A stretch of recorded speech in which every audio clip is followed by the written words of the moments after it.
everyone. Welcome back to another episode of the Pittsburgh Sports Castle Podcast. We're alive. We're back. There's been a lot that's gone on, and we haven't been able to record. So if you're joining us again, we're very glad to have you back. There's a lot happening in Pittsburgh sports from the last time that we were all able to sit down. But before we get into anything, Steelers, Penguins, Riverhounds, and I don't know, maybe we'll say the curse word Pirates on this show, maybe once or twice. But I'm not here alone tonight. As always, I have some friends with me. Back after a little while is my friend A.J. Menendez. A.J., how you doing, buddy? I'm doing great. How about you? I am doing great. I need a very large coffee, but, other than that, all is well, my friend. Shalene Hixon is also here tonight. We got a 3-person team. Shalene, what's going on, buddy? I'm in the same boat as you are, Rachel. I could use more of a nap than coffee.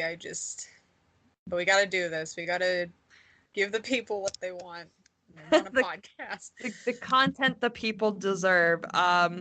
So as always, I always feel it's fair to give a warning whenever I'm watching soccer and recording a podcast. So the MLS playoffs are happening right now, friends, with Inter Miami taking on Nashville SC. Has nothing to do with Pittsburgh, but if there's a lengthy pause, then there's the excuse to why. And then maybe AJ and I will get into smack talking each other on the next podcast if the Timbers and the Sounders meet up again. And then we'll take it to Twitter like we usually do.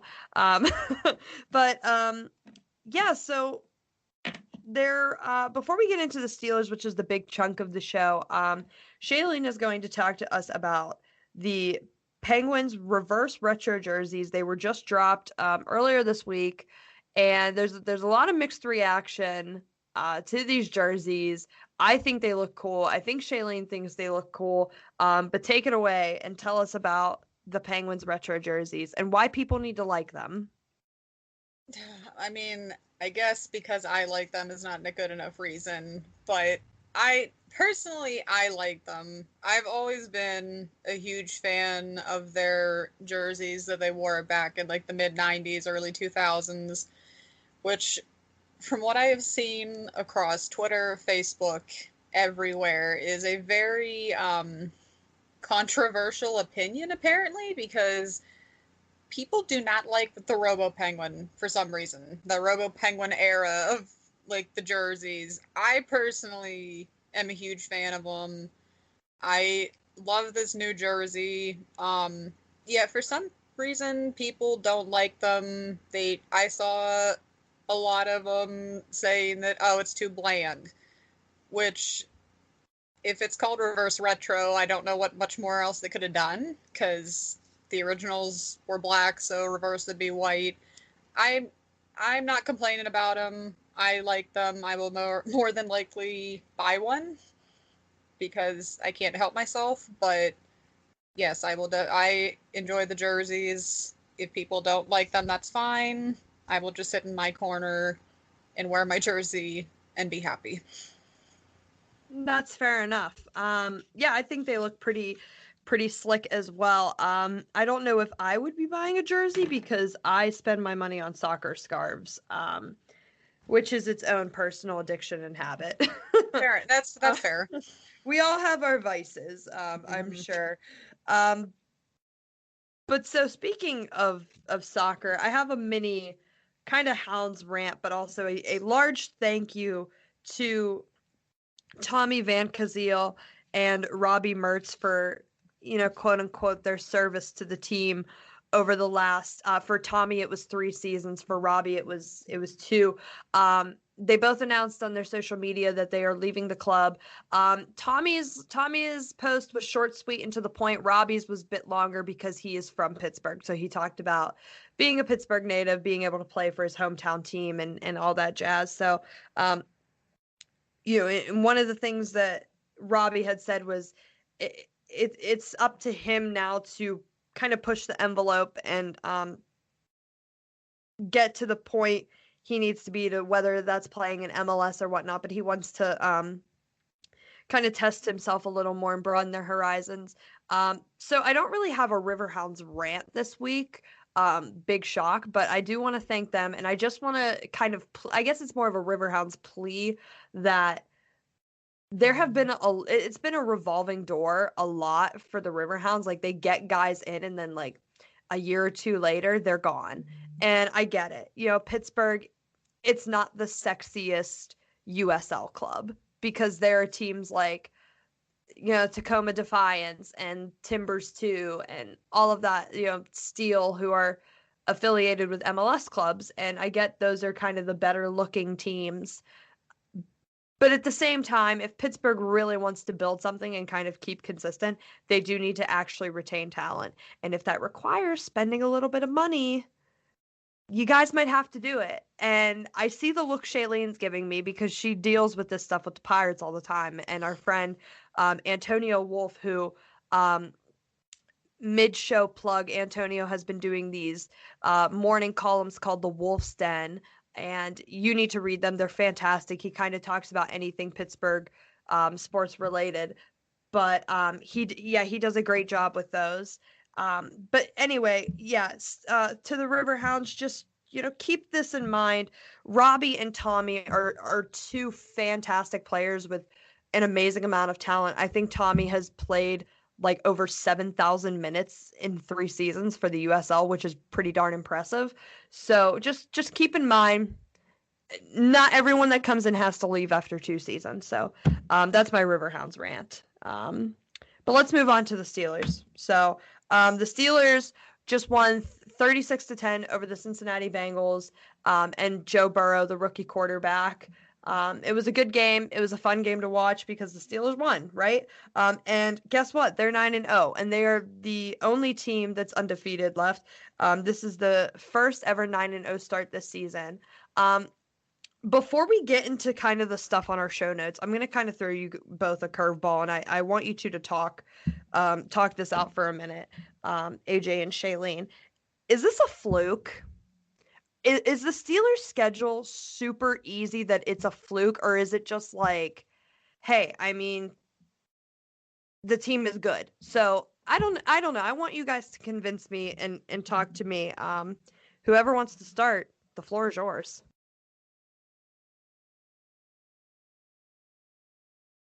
I'll start. I've heard this question thrown around a lot, and honestly, it's a very warranted question. It's a very reasonable question, because you kind of look at the Steelers' schedule, especially at the beginning. There were games that obviously they were supposed to win. I mean, the Giants, the Eagles, Broncos, Texans, basically the first like 5 or 6 weeks of the season, yeah, we were supposed to win them, but the problem was, at least what I noticed, was like I wrote in the article last week, those games to some degree should have been not complete blowouts, but they should have been at least more one-sided in our favor than they were.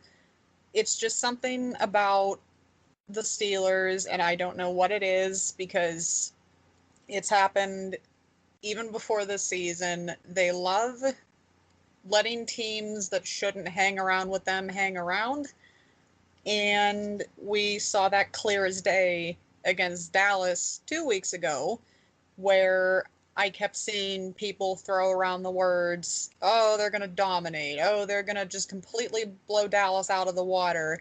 I knew better, because I've seen this movie more than once, and it, more often than not, does not end well for us. So the fact that we almost lost to them did not surprise me at all. But I always say, when it comes to championship teams, there is always, to some degree, some luck, and I think we have definitely gotten some lucky breaks. I think the biggest example would be that last drive that we held Baltimore and Lamar Jackson and them. That was very lucky. we were extremely lucky to beat Dallas. So you can see it both ways. At least I can, where I can see that we're 9-0, but in the same token, we're also lucky that we're 9-0, but that just shows, I suppose to a degree, how good the team really is, where it's like you're letting these teams you shouldn't hang around, and you're still finding ways to win. But like I said in the article, they're going to have to stop doing this because at some point their luck's going to run out. So, yeah.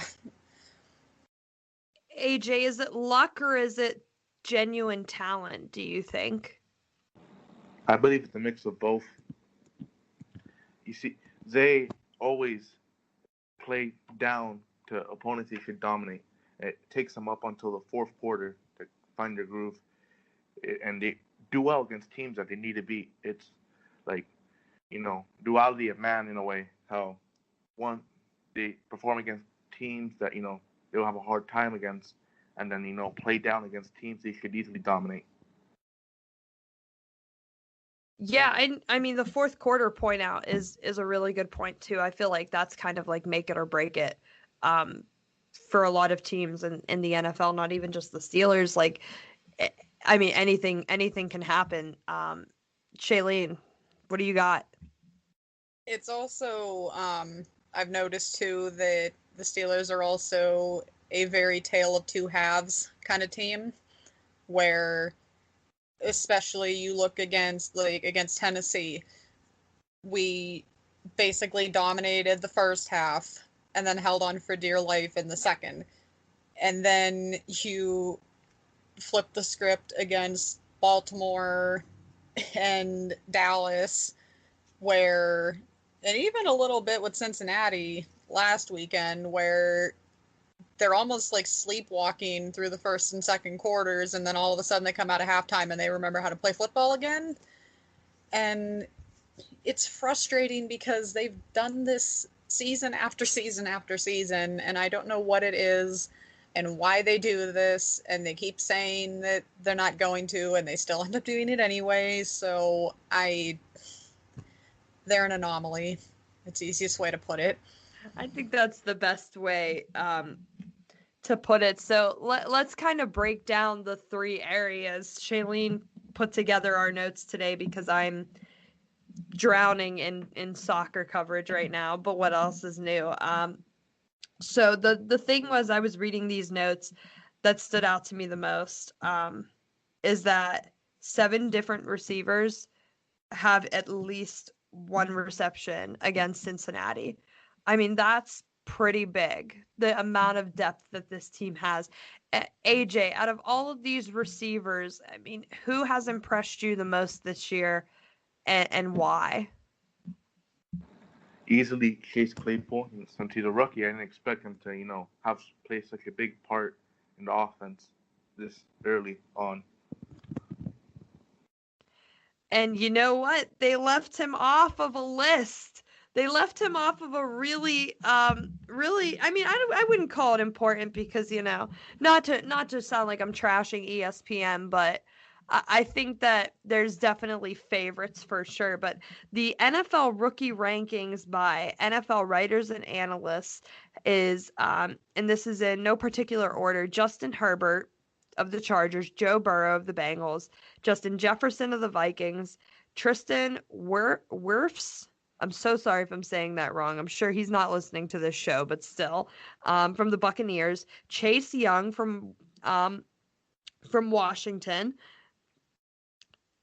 James Robinson from the Jaguars, T. Higgins from the Bengals, Antonio Gibson from Washington, Mekhi Becton from the Jets, and Antoine Winfield Jr.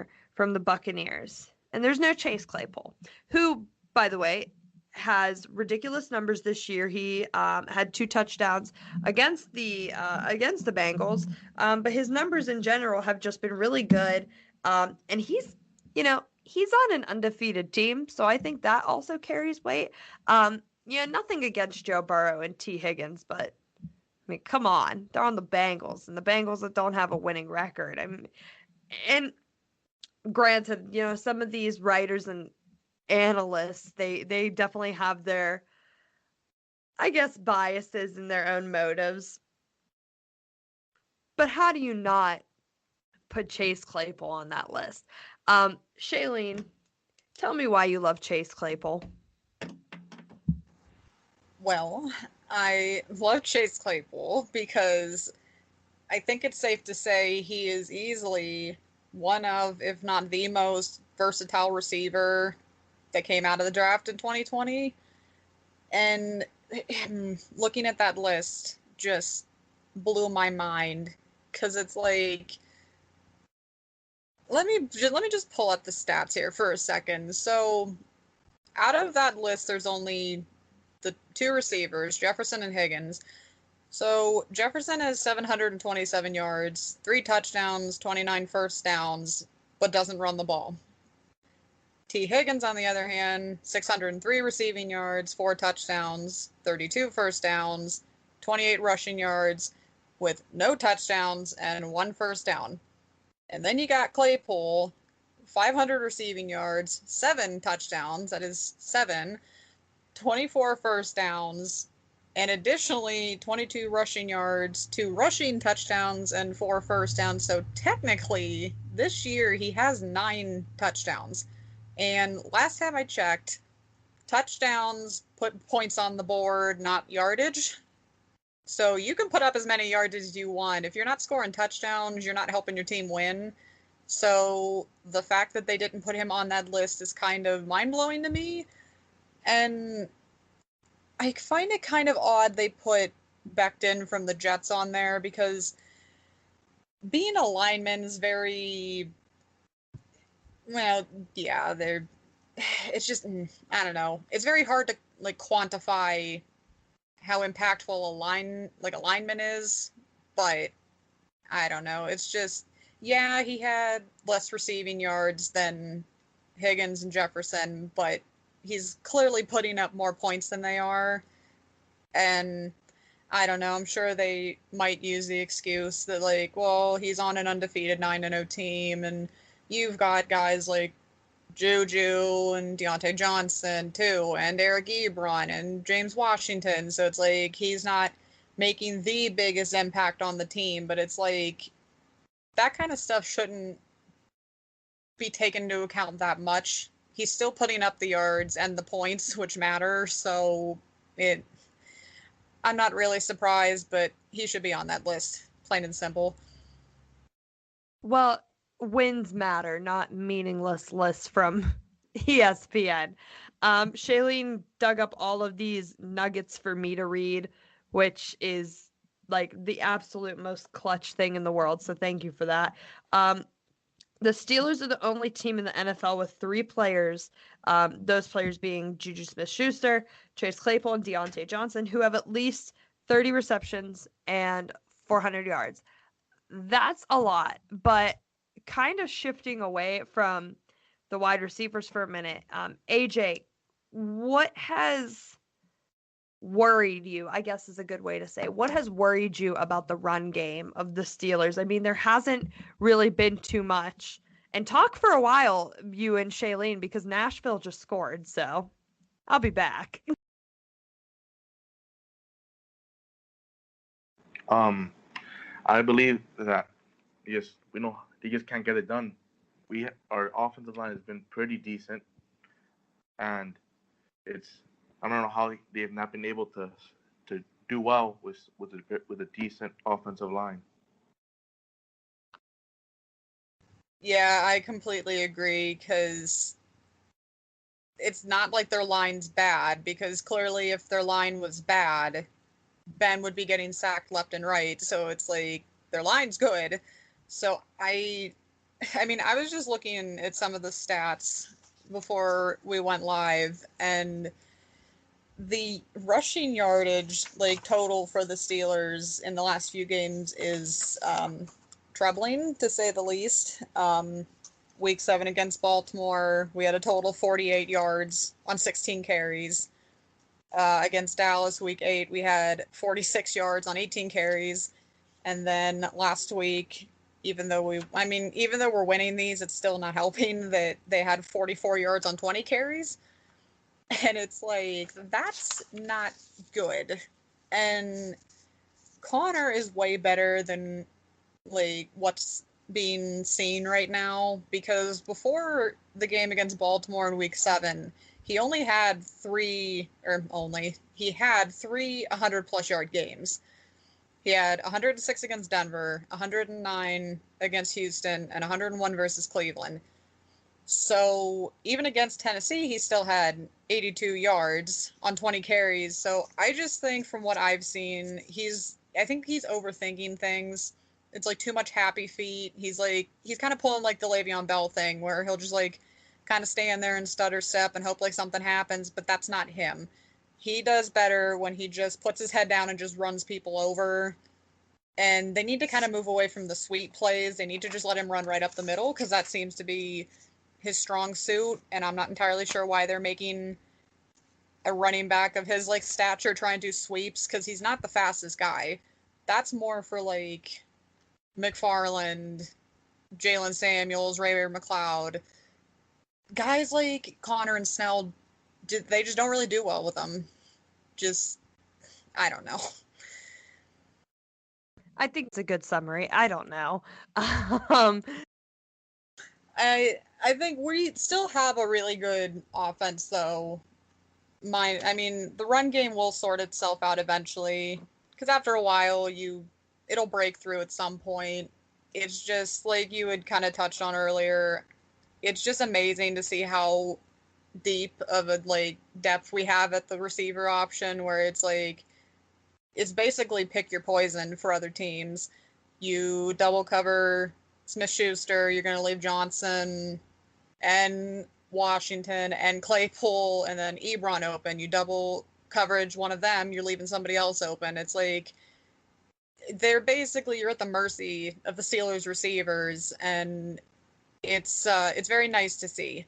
And it's nice to see a wide receiver group that doesn't have any egos, and it's actually gelling together and actually playing as a team and not worrying about personal stats and things like that. So yeah, the receivers are definitely, I think, the Steelers' strong suit, obviously, besides Ben. But yeah, the receivers are definitely one of the bright spots of the offense.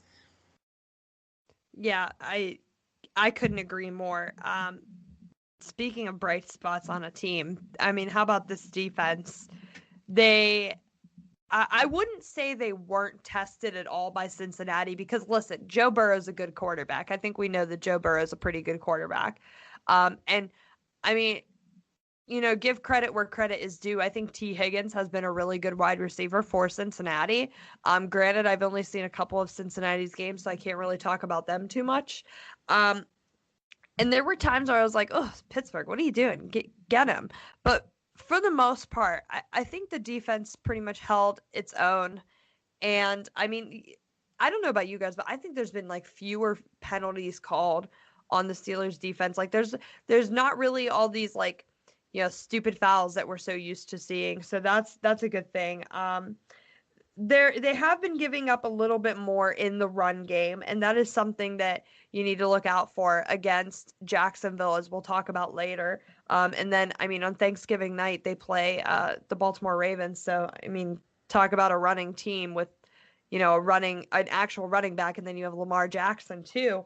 But, I mean, on the bright side, the Steelers have at least one sack in 66 consecutive games. That is only 3 games with a sack shy of the Tampa Bay Buccaneers record set between 1999 and 2003. So, Shalene, thank you for that wonderful stat. Guys, what do you think about the defense? Ladies first. Shalene, talk to me about the defense. Oh, the defense. I'm glad that the defense was able to continue their success from last year, and I think they're even better than they were last year. And they come at you from all sides. You have Watt, Dupree, you got Tuitt, I even got Spillane, Hayward, and then you got the secondary with Minka's starting to finally get into the groove. I know he had like a rough start to the year, but now he's starting to finally get his groove back. And Hayden, Sutton, Edmonds, all of them. It's just like, it's almost like the offense. It's like pick your poison. If you're holding Watt back, you're going to get Dupree or somebody on the other side. You hold Dupree, you're going to get Watt or somebody, or you're going to get somebody on the line. And it's fun to see because it just kind of brings you back to the old steel curtain moments of the 70s.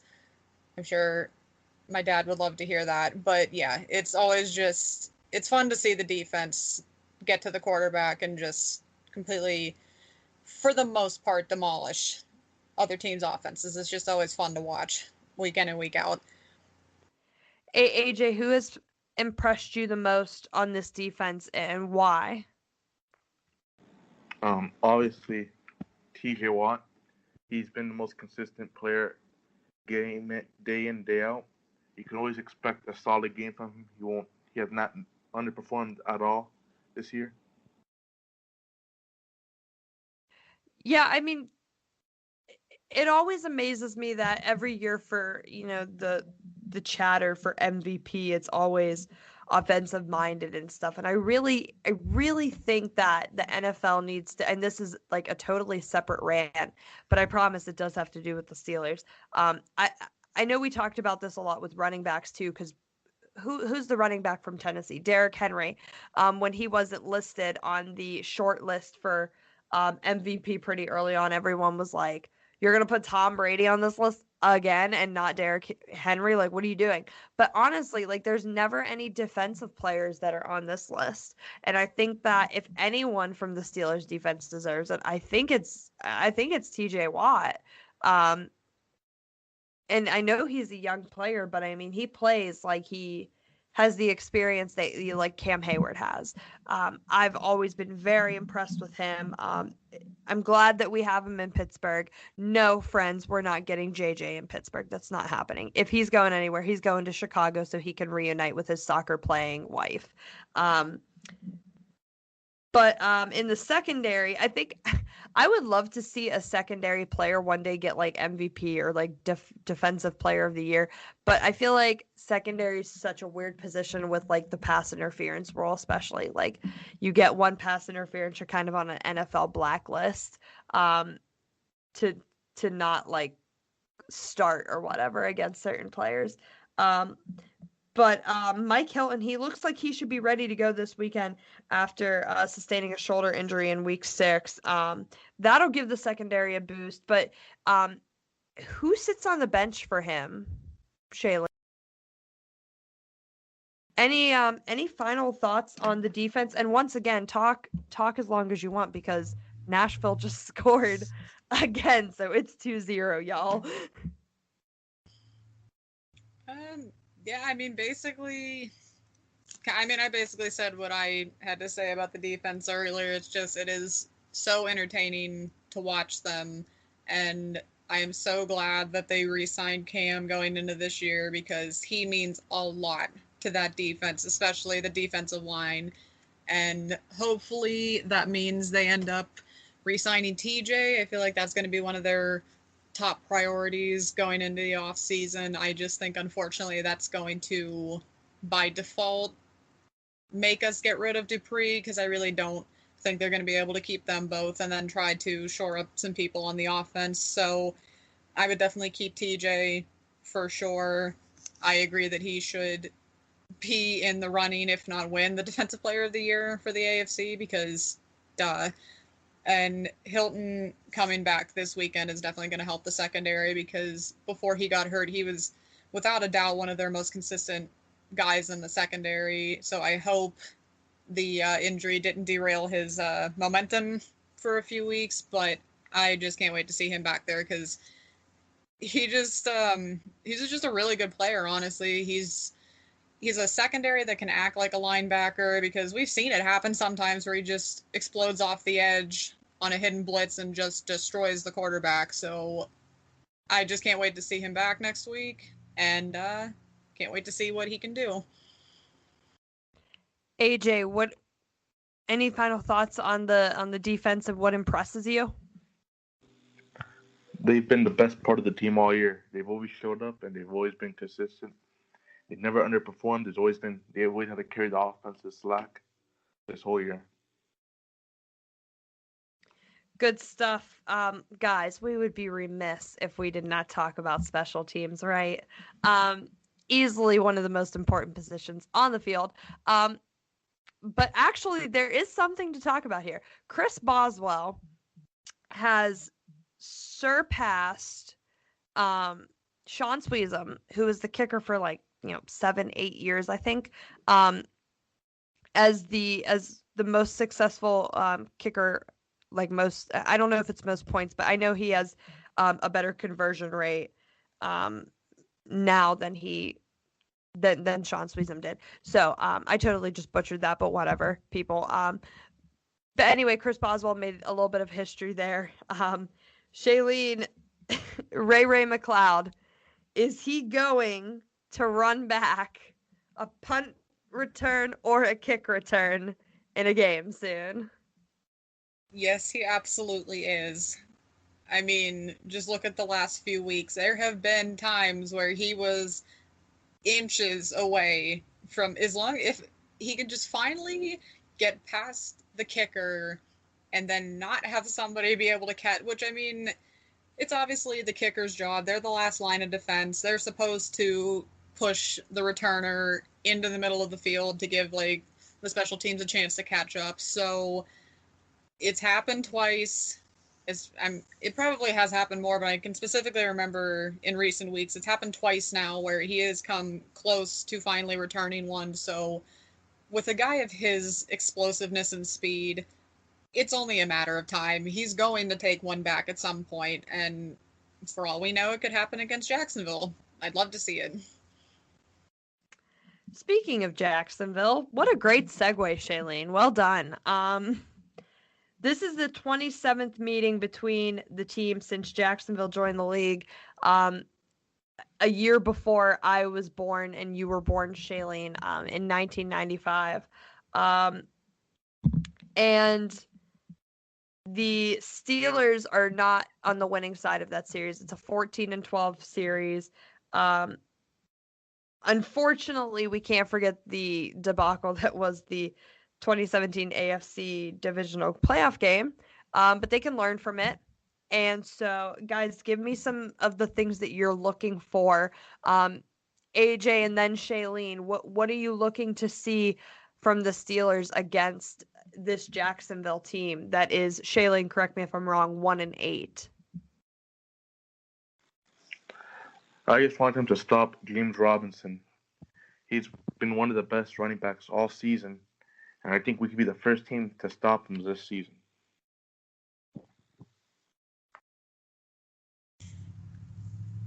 I'll just start with the simple answer first. I just don't want us to lose this game. Not for the fact that it's like I've said before, I've said it 1,000 times, I've written it in articles, I talk about it with my family all the time. These are the kind of games that make me, as a Steelers fan, the most nervous. Because this is the quintessential trap game if I've ever seen one. Not only is it against, I'm pretty sure, the second worst team in the league. I think that, obviously, I don't think there is any other team worse than Jacksonville than the Jets. If we barely beat Dallas, I'm terrified by what might happen against Jacksonville. And it also doesn't help that Jacksonville is a team that, since they came into the league, we've just had fits against them. I don't know what it is. I don't know if it's like the warm weather in Florida. We're not used to it. I don't know. But for some reason, Jacksonville seems to be the thorn in the Steelers' side. And I just hope the offense can take advantage of a Jacksonville Jaguars defense that is basically at the bottom of every defensive stat that is counted. And I don't know, it just makes me nervous. These games like this always make me nervous, and I just, for once, would like to see them go in against a lousy team and just dominate them, just destroy them like they're supposed to, instead of just letting them hang around like they have time and time again. So I'm just hoping and praying that we just finally see a decisive win against a bad team, because Jacksonville is bad. Shalene Hixon and her positive reflection on the Steelers, everyone. It's so infectious. I'm sorry. I can't help it. It's just like I try to be a realist when it comes to stuff like this. It's I don't know. I'll try to be more positive next time. I promise. Maybe the Steelers will go 16-0, and then Shalene will be like, no. This is I don't know. So let's do some predictions. AJ, the floor is yours. Who do you have winning this game, and why? And give us a scoreline. I'll say 27-24 Steelers. It'll be I know they're gonna underperform. It's a bad team, never fails. I think it'll be a late comeback by Ben, and then the Jaguars defense can't hang with us. I think we need some positivity in between the two of you, so I'm gonna go next, Shalene. I'm gonna say this is gonna be a 35-10 win for the Steelers. I think there's gonna be like a really stupid play on special teams that somebody from Jacksonville, forgive me, I haven't looked at their depth chart to see who their kick returner and punt returner is, but somehow, some way, there's going to be a special teams touchdown. But I think it's going to be pretty decisive. I was teetering on this.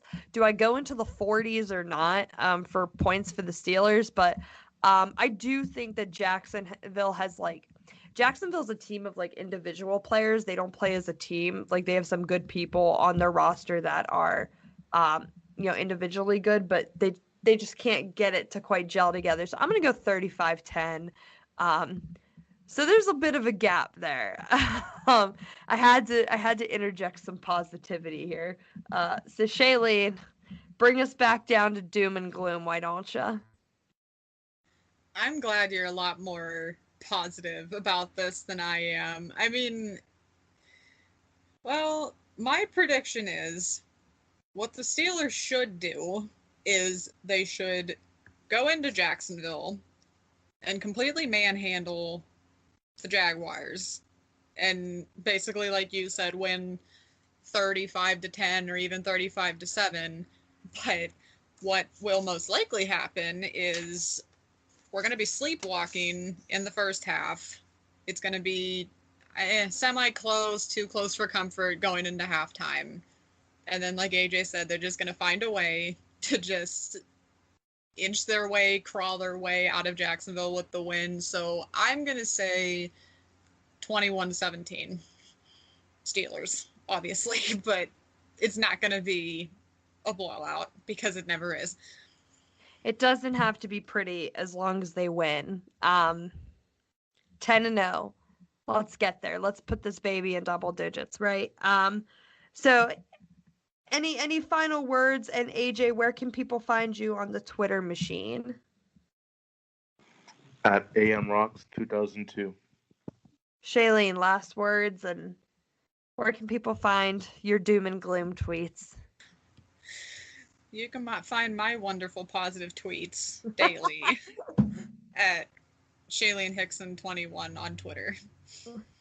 And you can find me on Twitter at Rachael Kriger. The site Twitter handle is at PGH Sports Castle. Gonna shout out three things here. So first off, Let's Talk Pitt, PIT, is a page that Cody has that does a lot of really good stuff with amplifying the voice of Pittsburgh Sports Castle, as well as other voices around the Pittsburgh media landscape. Going to shout out Antonio's columns again. He kind of took the week off this week. Just a lot of craziness happening in everyone's lives. But he should be having some articles back again next week. Maybe not Thursday, obviously, because of the holidays. But he will have some more articles coming out. And our team has been working really hard despite the pandemic to get some good content out for everyone. So keep checking in on PittsburghSportsCastle.com. We've got a lot of really good stuff coming for you. I'm aiming to get some special guests here on the podcast. My friend, a fellow journalist, will be joining us hopefully either next week or the week after. So I'm going to kind of tease that, and I'm not going to say who it is yet. And we are trying to get a member or two of the Pitt women's soccer team on the show, and we're also going to try to get the Pitt a couple players, and hopefully maybe Coach Vidovic from Pitt men's soccer. I can't believe I didn't mention this yet. This show is going to be coming out on Saturday, November 21st, but on Sunday, November 22nd, folks. If you can, the Pittsburgh Panthers men's soccer team is playing Clemson in the ACC championship game. It is the first time in program history that the Panthers men's soccer team has made it to the title game. So first and foremost, huge congratulations to the team. Huge congratulations to Coach Jay Vidovic. If you can, please support them. Please watch them. I'm going to be covering it for Pittsburgh Sports Castle. It's just going to be a really good game no matter what, but hopefully our Panthers can bring it home. So best of luck to them this weekend against Clemson. It's going to be a tough game, but I think that they're going to be able to pull out, and I think they'll be able to handle it.